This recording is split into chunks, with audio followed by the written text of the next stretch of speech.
Hello my dear professionals, welcome back to the channel. Today I'll share 5 tips that will help you get highlighted in your place of work.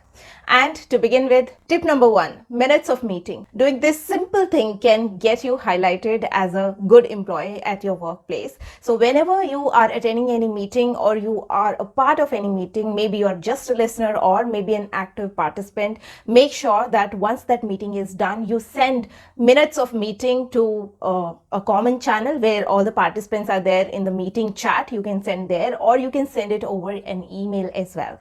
Make sure that you take notes of all important things and detail down the minutes of meeting very neatly, nicely in an email or in a chat message, point wise, what you discussed in the meeting and what's the outcome of that discussion, what are the next steps to be taken or action points that must be taken. You can even tag people who are associated with those actions. Now, what will this do? This will give an impression that you are a very responsible person and you have the capability of taking responsibility of anything. You like doing things end to end. You are not somebody who just does their own work and then forget about things. No, you can deal with things, with projects end to end, taking things to the finish line. So this quality is desired in all the star employees. And if you can bring this to your habits to send MOM every single time there's a meeting that you attended, then believe me, you will get highlighted for sure. Accept the hard task. Oftentimes, you must have seen that there is something new that has come up. Your manager is trying to see who can do it in your team, or the manager is simply discussing about something new, which seems to be hard because it has not been done before and there aren't enough resources to do that job. So oftentimes, people scare away or run away from these things thinking that, oh, this is something really difficult and if we put our hands into it, we will be in trouble. That's the mindset of majority of the people, and to get highlighted you have to do the just opposite. You have to make sure that you accept that hard task. And now listen to me, what happens most of the time whenever these seemingly difficult projects come through and you are the first person to accept it, though it looks difficult and it does not seem like the company has resources to complete that task, but you will get tons and tons of help to complete that task because number one, you have accepted it regardless of it being quite in the cloud and people are not sure, neither is your manager. So you gave that confidence to your manager that you have that courage and capability to start something from scratch and make it happen and deliver it. You at least took the first step. It doesn't mean that you have to be like 100% successful in these kind of tasks. No, you took the first step and that first step itself will get you highlighted when nobody else was ready and you accepted it. Whatever happens next, you'll get all the help, and there will be people who didn't choose to be part of that project. They will be somehow forced to join you in that project because obviously management will decide and put people in the project. So eventually they'll come there, but they will not get any of the highlighted. You will get because you were the first person to show that courage that yes, I can do it, or we all together can do it. Most of the time, new projects are getting noticed by higher management, people with whom you do not speak regularly, you do not communicate on daily basis. They take notice of that who's that first person who said yes for that and who gave a green signal that yes, we can do this project. So it's very important. Doesn't matter who comes along afterwards. Obviously, if it will be a successful project, people will get their awards and recognition, everybody, but the highlight the first person gets, nobody else gets any closer to that. Tip number 3, have a niche. You should consciously choose a skill or something that is very exclusive to you. People should know you as an expert of that particular thing. For example, you can be a champ in Excel. So whenever from your team or people from some other team, they faces any difficulty, they can, say that, why don't you reach out to so-and-so person because he seems to be a champ in Excel, and people walk up to you to get that thing sorted. So I'll give you one example, though it's not very relevant, but you'll get the idea. So as most of you know, I am from BTech background, and post that I pursued my HR career. So HR people, HR team in general do not come from technical background. So I was quite a pro at certain things related to softwares, tools, ERPs, Excel, PPT, when others were just struggling to get started into these things. So whenever there was a new tool being implemented into HR team, I was the go-to person for everything. I somehow became the functional consultant for the team, solely because of the reason people knew that I come from a background where I have that expertise. And though I wasn't like 100% successful all the time, but still I could solve most of the things. So make sure that you project some kind of niche in your team. If you are good at something, be vocal about it. Tell people about it that I am pretty good at it, and make sure that you help others in that particular area.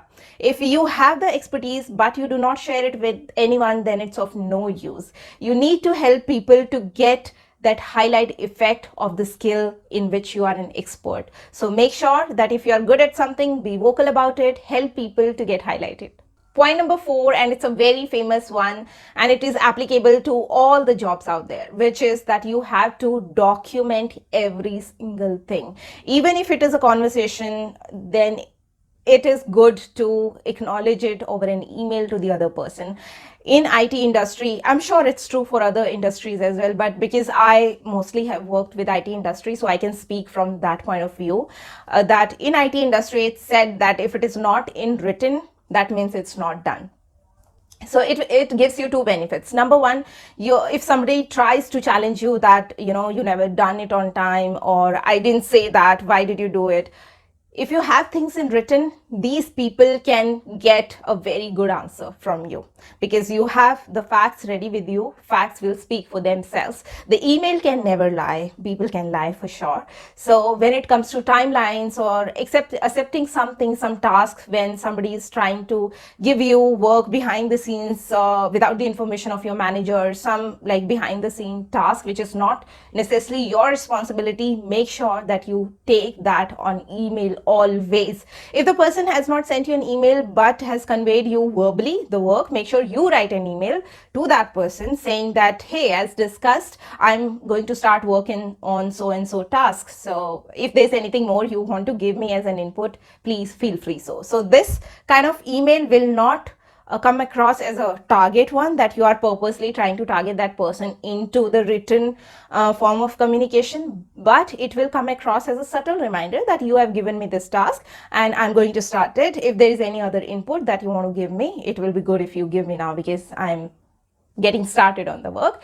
And do copy your manager in all those emails, your communication, because that will save tons of your time and will save you from a lot of politics. Documentation becomes very important if you are just starting out or is in early stages of your career. Reason being, you have a lot of questions and you ask those questions to other people, and when you get answer one time, you do your job, that worked really fine, but maybe after a week or so you are confused again and you do not remember what was the solution.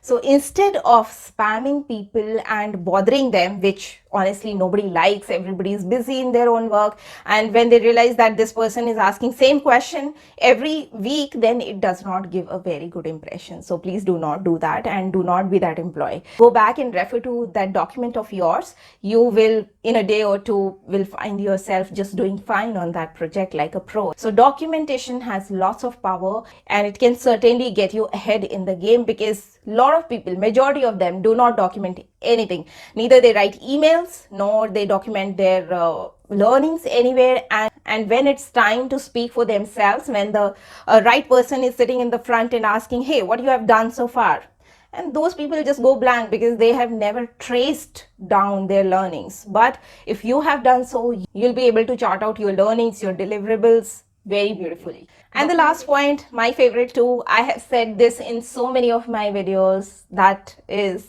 do not work in silos. Guys, if you really want your work to get highlighted and you're a good performer and you're waiting for others to recognize your work just by themselves, that's not going to happen.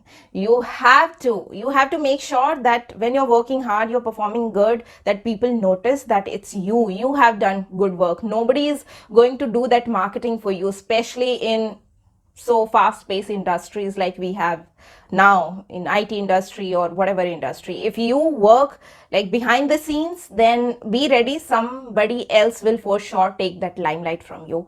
And how you highlight your work, all the points that we just discussed. You have to make sure that you're sending MOM, you have to make sure that you're documenting everything, you're sending emails, all of that good stuff. So you have to make some noise. By noise, I mean that you need to communicate. If you've done something good, don't be afraid to present it to people.